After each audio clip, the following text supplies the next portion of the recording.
The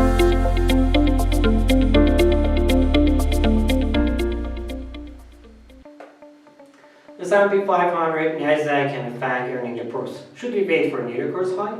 Hello and welcome to our weekly outlook. 180 S&P 500 listed companies due to report this week, including Tesla and big techs. These reports are making this week the busiest week of the first quarter earnings season on Wall Street.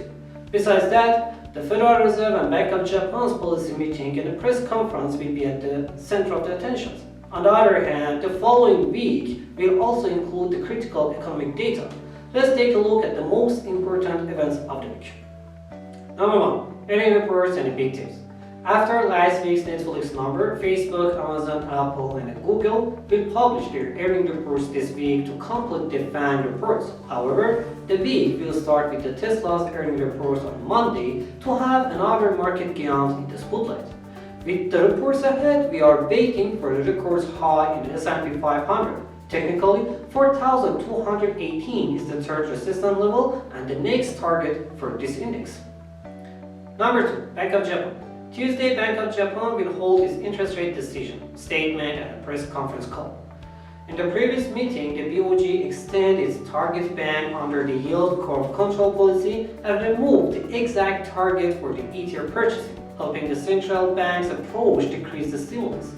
We are expecting the weaker yen against these crosses as growth of the stock markets will reduce the yen's safe haven demand. Number 3. Federal Reserve meeting. On Wednesday, Federal Reserve interest rate decision and statement with its press conference will get the attention. We are not expecting any changes to interest rates, keeping it in a range between 0 and 0.25%. Still, the press conference is supposed to provide some tradable comments after 2 days policy meeting.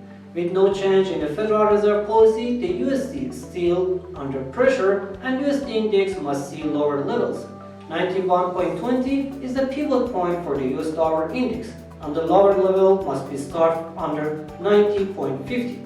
On the flip side, the uptrend will start above 92 marks in the case of return. Number 4. Economic calendar.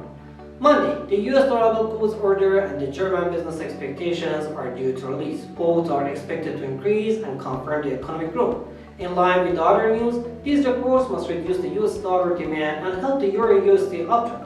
Above this level, pairing must see the 1.2134. Downtrend of Euro USD also in a return will start under 1.19. Any number above this level still will support the current uptrend. On Tuesday, the US House Price Index and Consumer Confidence, same as the good orders after better vaccination progress and the reopenings, both are expected to raise and show a better and positive market reactions. Wednesday. While Wednesday everything is about the Federal Reserve meeting and meaningful earnings reports, Australian inflation, Canadian retail sales, and EIA numbers will also matter. EIA report expected to confirm another growth of oil inventories, and despite the increase in inventory levels for US oil crossing above 63.30 will open the door for higher numbers above $67. Thursday. As every Thursday, the jobless claim number are the most important economic data of today. We are expecting another decrease to 560,000 for the claims at the last week ending on the 23rd of April.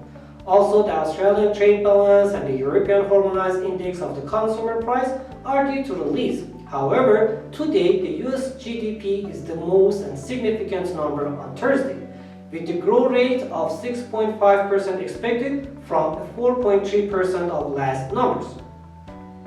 And finally, Friday, European will report their first quarter GDP day after Americans. It's expected to meet the expectations as virus develops in the Eurozone and cause new waves of lockdowns. Thanks for watching this video and hope you are having a great week ahead.